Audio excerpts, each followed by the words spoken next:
Ganda nga ng pintura, wala namang decal sa anong klaseng Malaysian concept yan, bobo. Bawal sa Malaysian concept walang decals kahit itanong mo pa sa mga judge or sa Malaysian community, bobong builder. Ha? Anong sinasabi mo, idol? Nakakain ka na ba ng hapunan mo, ng merienda mo? Malamang alam kong bawal ang walang decal sa Malaysian concept. Isang spotted na naman na basher dito ang hindi nanonood na bigla lang napanood sa ating video tas nang lait na. Para sa yung basher, for your information, bagong build po kasi, isa-isa lang naman, dahan-dahan lang. Talagyan natin ng decals yan. Kahit itanong ko pa daw sa Malaysian community or sa mga judge. Bobo! Alam ko, idol, kaya nga may decals ito dati dahil nga lang po sa nangyari, kaya nga po bumuo tayo ng bagong fairings. At ngayon, syempre, kailangan natin siyang lagyan ng decals. And speaking of decals, syempre, nandyan na naman ang T-Pans decals and apparel. Para wala din masabi yung mga basher natin, yung dating decals pa rin po ang pinagawa ko. Wala po akong masyadong pinabago, pinadagdagan ko pa. Kaya tara, samahan nyo ako sa bagong detalye ng decals ni kumpare. Boy, cancel yung motor show. Oo. Baka sabihin ng basher natin, nag-aalibay lang ako eh. Post na si Mayor. Post po si Mayor yan ha? Mayor na yan. Boy. Due to bad weather. Hello.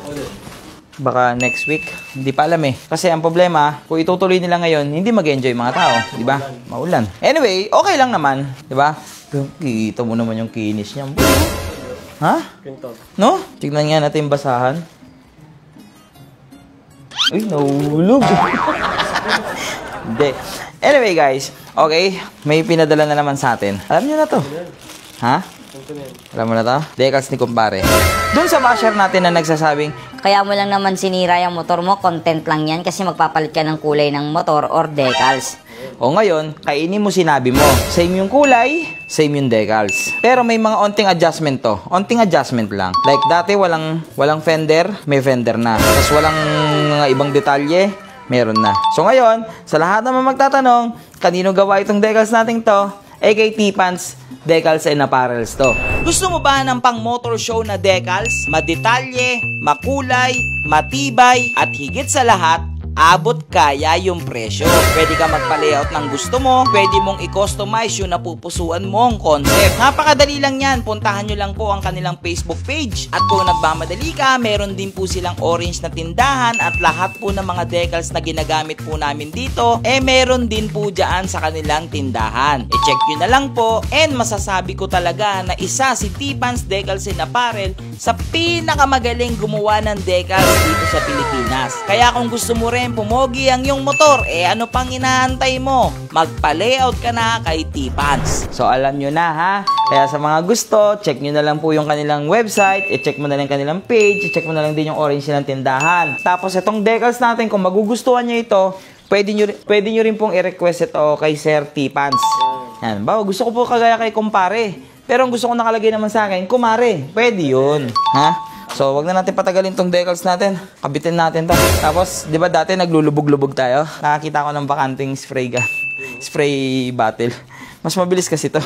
Napakaganda talaga ng decals na to ni kumpare. Ang dami din nagpi-PM sa akin kung saan nga ba natin pinapagawa itong mga decals natin. Uulitin ko po kay T-Pans Decals and Apparel. Marami rin po nagsasabi sa akin na pwede ba nilang gayahin yung decals ko. Yes, pwede po. At pwede nyo rin po yan papalitan ng pangalan ninyo. Example po, ang gusto nyo pong nakalagay dyan, kumare. Pwede. Tulad ng dati, lagi ko sinasabi sa inyo, sa pagdidikit ng decals, kailangan dahan-dahan lang at may onting pasensya ka. Dahil syempre, iniiwasan natin yung tinatawag ditong bubbles. Maraming diskarte sa pagdidikit. Merong kanya-kanyang mga style at ako, ang ginagamit ko talaga is tubig na may shampoo. Tapos ginagamitan ko po ito ng hair blower. Pero kung meron kayong heat gun, pwede nyo pong gamitin yon. Pero for your information lang, kontrolin nyo lang po yung init nun dahil pag nasobrahan naman po sa init itong mga decals na to, lumulukot po. Kung makikita nyo po yung decals natin ngayon, sobrang detalye na po na mga nakalagay dito para mas kita na po na Malaysian style or Malaysian inspired po yung ating decals. So ganun lang, punas-punas lang hanggang sa mawala yung mga tubig sa loob o yung mga bula, and make sure talaga na walang bula dahil nakakapangit pong tignan yon sa ating mga decals, lalong-lalo na yung mga lukot. Boy, pakita mo sa kanila. Ito yung dating decals ni kumpare. Di ba? So ngayon, mas naging colored lang, mas tumingkad lang yung mga red. Wala, pinatingkad natin. Pinamin ito. Oh. So, epekto ng malamig ang panahon, lumaangat. So ngayon, dati di ba walang fender? Ngayon meron na. Malaysian. Oh, may star. Oh. Tingnan natin, tingnan nyo. Tingnan nyo muna malayuan. Tingnan mo walang decals. Oh. Tingnan nyo. Yan yung dati. Ngayon, guys, pa-comment ako kung yung dati or may ganito. Kasi madali lang naman tanggalin to. Hindi rin ako sure eh. Kasi dati guys, ang dami nagandahan eh. Comment nyo po dyan sa baba kung yung dati o yung ngayon po ang mas bagay. Kasi like what I said, madali lang naman po tanggalin itong decal sa fender natin kung hindi nyo po gusto or hindi po siya bagay. Pero kung makikita nyo po, may araw po siya at may mga kulay pulang lining dahil yan po talaga yung bandila o yung flag ng Malaysian. Pagod boy! Boy, kamusta? Ha? Worth it? Patingin nga. O guys, pili kayo ha. Ulitin ko. Number 1, yung luma natin, yung original na decals niya. Number 2, ayan. Meron ng fender. Tas mas detailed yung red, mas red na sila. Comment naman kayo guys. O, para mas makita nyo na maayos ngayon yung yung decal. Hindi ko masasabing bagong decals eh. Kasi ito rin naman eh. Bagong kabit na decals. Eh, pasukan mo muna ng montage. Audio Jungle.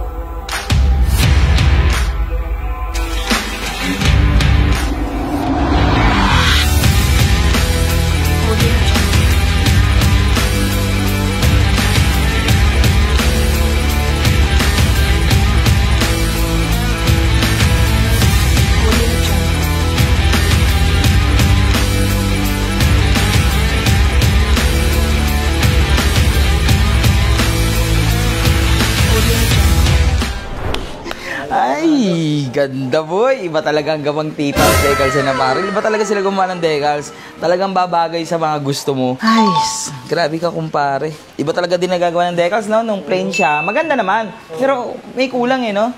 Ngayon, punong-puno boy, oh. Boy, tas meron pa akong mga pinagawa. Pero yun, hindi na kay Tipans. Mga customize ko nandito yung mga pirma, boy. Mga pirma ko. Para malinis lang siyang tignan.